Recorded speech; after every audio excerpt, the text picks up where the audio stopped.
Ela vira uma usina fantasmagórica.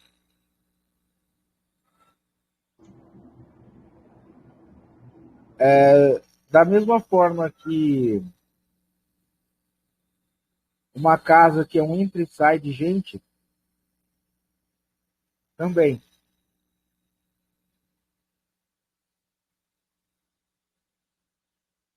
Uma coisa.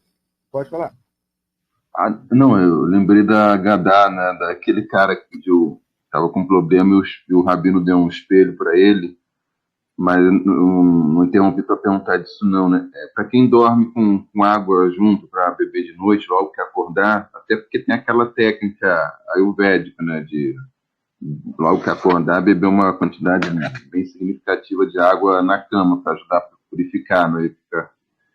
Qual que se haveria, por acaso, alguma quantidade segura de água para deixar na própria cama, do lado da mesa de cabeceira, qual que seria o material mais indicado para garrafa, né? Porque garrafa de chumbo, só se o revestimento de chumbo, né? Porque também é melhor ficar com esquiumbas do que beber água com chumbo. Os judeus Essa que é a antigamente minha dúvida e também. lembrei da Gadá, né? Não sei se você acha que é conveniente, mas acho que não tem muito a ver. Os judeus Perfeito. antigamente Boa ficavam com pergunta. bacias para lavagem das mãos do lado da cama também. Mas aí é o que da pergunta, a resposta está aí. A pergunta, observação interessante. O seguinte, os judeus não deixavam essa água, mas coberta com pano. Para não cair impureza, né? Impureza da noite. Então, a forma segura não é nem só a quantidade. E ela é muito simples. Eu abro uma garrafa aqui, que é uma garrafa bem aviadada. Ela é verdinha, assim, pintada com uma vaquinha desenhada. Você levar uma garrafa daquelas de suco de uva escura, ou essas garrafas de ginástica, que são pintadas, já está ótimo. Não precisa ser de qualquer material. É só a água ficar tampada. A cor da água, a transparência da água não pode ficar assim à mostra. Aí você já está seguro. Aí você já está seguro. Por quê?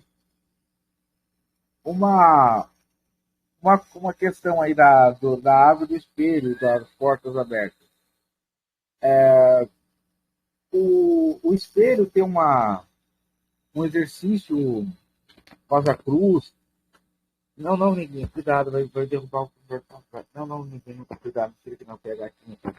Cuidado, filhinha. Vai aqui. Papai. Papai tá aqui. Calma, filhinha. Ela tem ciúme da aula. Papai tá só com você agora. Papai não tá dando aula. Ah, tá. Então, tem uma. Não é bem uma técnica, né?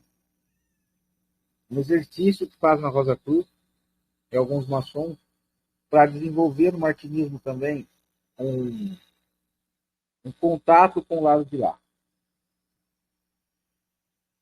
Você vai para um quarto que tem um espelho descoberto, apaga todas as luzes, todinho apagado. Você leva uma vela branca, acende, fica se encarando no espelho, encarando aquela chama de vela. Você vai começar a tentar, com a concentração mental, fazer a chama da vela dançar conforme a tua concentração. Para a direita, para a esquerda, aumentar, diminuir. Com o tempo você consegue. O problema é que também, com o tempo, você descobre uma coisa. Não é a tua força mental que está fazendo isso, não.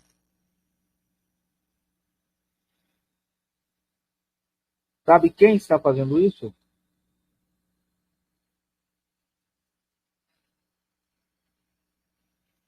É a egunzada, né, a quiumbada, que você está se conectando ali para produzir esse efeito. Essa é uma das preparações do martinismo para você entrar em contato com duas forças importantes aí no sistema dos Eli Cohen, né, dos sacerdotes eleitos, a coisa e a máscara. Esse exercício de concentração. Por quê? Como que funciona? Você tem ali na escuridão, Saturnina, quarto escuro, Saturnina, o contraste da ação lunar, que é o espelho total de comunicação, e o elemento fogo, que é o elemento da manifestação, da força, do calor da vida. Você vai trazer o mundo dos mortos, que é um mundo saturnino, porque os espíritos, né? Você chama de quiumba, chama de rua, chama de... Se você quiser, os espíritos dos mortos que estão para se manifestar aqui na Terra, eles estão no modo saturnino, uma prisão. Estão restritos aqui, porque aqui não é um local com espírito ficar. Não é lugar nem para gente ficar, aqui é uma bosta. Então, que estão presos aqui,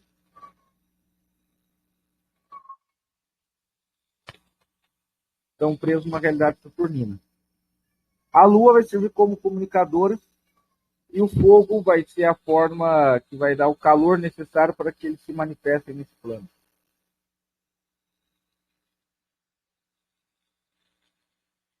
Eu conheço gente que fala que tem um costume muito relaxante, né?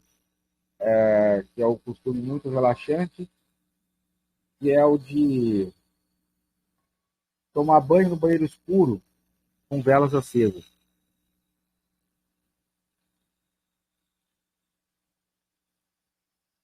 É bem relaxante. Relaxa até a Kiuma enfiar a manjuba no rabo. Até porque, segundo os textos exorcísticos indianos, os demônios de possessão, os rakshasas de possessão, eles entram pelo ânus.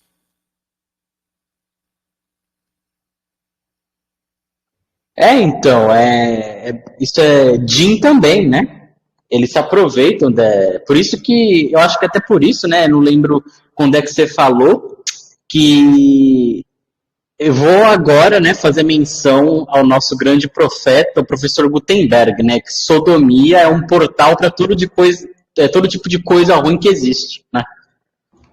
Aí você me lembrou de Magadá. Eu vou gravar aqui. Havia um anti-professor Gutenberg, né? Um não gutenbergiano, digamos, engajado na atividade sodômica, que gastou o negócio. Mas ele usou tanto que gastou. Foi no médico, doutor, meu furicol gastou, minha rodela, o que eu faço, gastou, já não tem mais nada. Mas eu vou fazer um transplante aí. Morreu um jovem sem de moto, hétero, de 9 anos, nunca usou. Só usou para sair. Vou colocar em você, mas respeita o pós-operatório, hein? Pós-operatório tem que ser respeitado, vai ficar pelo menos um mês aí até cicatrizar tal, para não dar problema. Fez lá a cirurgia, né? Aí passa uma semana, tá o médico andando de carro aqui à noite na rua, vê lá o sujeito, né? Levando uma manjuba, tudo que é mais tamanho, segurando no muro, beliscando a parede, né, do muro. Aí o médico, pô, mas eu não falei para você, é pelo menos um mês, né, de pós-operatório. Ele virou assim, ai doutor, eu não cuidava do que era meu, vou cuidar do que era dos outros. Então, essa aí, se vazar essa aqui numa aula aberta, eu sou processado, né, por homofobia, por tomo uns 10 processos. Daher. Aí eu vou ter que lá molar o Jerônimo no privado. E chegou mais um processo, chegou mais um BO. Daher. Então, pode falar. Só uma pergunta. Não está muito dentro do tema da aula, mas é uma coisa que me chamou atenção aqui. Um cara que eu conheci há muito tempo, ele está estudando uma tradição que chama Rune Kuin. Já ouviu falar? Qual que é o nome? Rune Kuin, um povo Kanaxauá, eu acho. Não, Caxi- não. O que tem essa tradição? Não, não é piadinha, não. É sério. É porque eu achei interessante, porque ele postou coisas sobre xamanismo, e tal, medicina da floresta. Aí eu pensei que talvez você poderia saber mais. O grande problema desses xamanismos que ele é um xamanismo, ou seja, para as pessoas que vivem naquele universo animista e xamânico. O cara tentar viver integralmente os sistemas, morando num apartamento,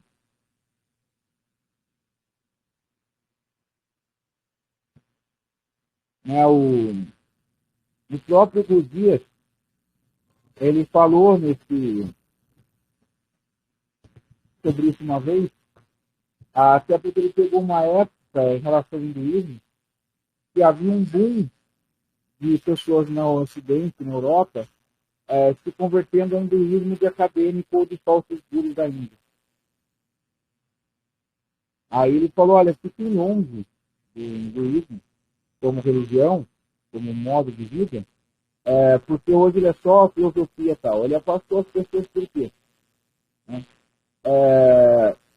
Se você não pegar uma versão que foi adaptada por sábios e tal, para o nosso modo de vida aqui, você está ferrado. Até porque a própria Índia foi adaptando o sistema dos Vedas. Né? Você pega, por exemplo, até as escolas vacinadas. Elas não seguem a ritualística védica original. Elas seguem o Panchatatva, um Tantra vacinado. Né? Porque sabe que na era de hoje, não tem como você seguir a ritualística e todos os elementos dos Vedas, até por conta do Kali. Porque lá, por exemplo, tem sacrifício de cavalo. Porque você acredita que na época dos Vedas, o cavalo não sofria dor ao ser sacrificado, e a alma do cavalo sacrificado no ritual dos Vedas já atingia a moksha. Hoje, em Kali Yuga, ninguém teria mais esse sacanagem. E aí, né? Então, eu acho muito complicado esse tipo de coisa. Entendo. Chega mais perto do microfone, que eu acho que tá Opa, abafado. melhorou? Melhorou? Caralho. Sem falar que é uma questão muito espinhosa com relação a esse negócio de xamanismo, de tradição indígena, né? Não só por causa daquele universo, né? Mas por causa dessa questão de adaptação, né? Como é que você vai adaptar um negócio desse? Entendeu? Se você for adaptar, você vai criar uma coisa nova, completamente diferente. Entendeu? Como é o caso, por exemplo, do Santo Daime, né? Aí você vai poder dizer que você está praticando aquilo? Não, você está praticando uma outra coisa. Né? Você está criando uma outra coisa. É isso de criar coisas novas, do ponto de vista espiritual, é algo complicado, para dizer o mínimo, né? Sem falar que a pessoa que ela quer se inserir nesse tipo de universo, né, como você, Daher, você falou em outra aula, né? Por exemplo, o cara não é japonês e inventa de se iniciar, de praticar shintoísmo, né? O cara vai tomar no rabo, porque shintoísmo é você ficar lá adorando árvore e fantasma, né? É quase a mesma coisa que as religiões xamânicas e tudo mais, né? Então você vai se empipinar de fantasma e não vai conseguir se livrar. Por quê? Porque você não é japonês, os fantasmas são japoneses, entendeu? E não vai dar nada certo, né? Cara, um bom exemplo disso é a Umbanda, né? Que é um baita sincretismo e embranquecimento da cultura negra. Exato, exato. A Umbanda, ela é mais oportunista ainda, porque quando ela surge, ela queria se distanciar da cultura negra porque era proibido o culto dos pretos, né? Então eles falavam que a própria palavra Umbanda vinha do sânscrito e tal. Aí depois que ficou na moda que eles, né, tentaram. Aí agora vamos pegar esse caminho aqui. O mental, o emocional, da Lua vai se transformar no Sol. Por quê? Vamos olhar o que é o Sol. O Sol tem um tipo de vibração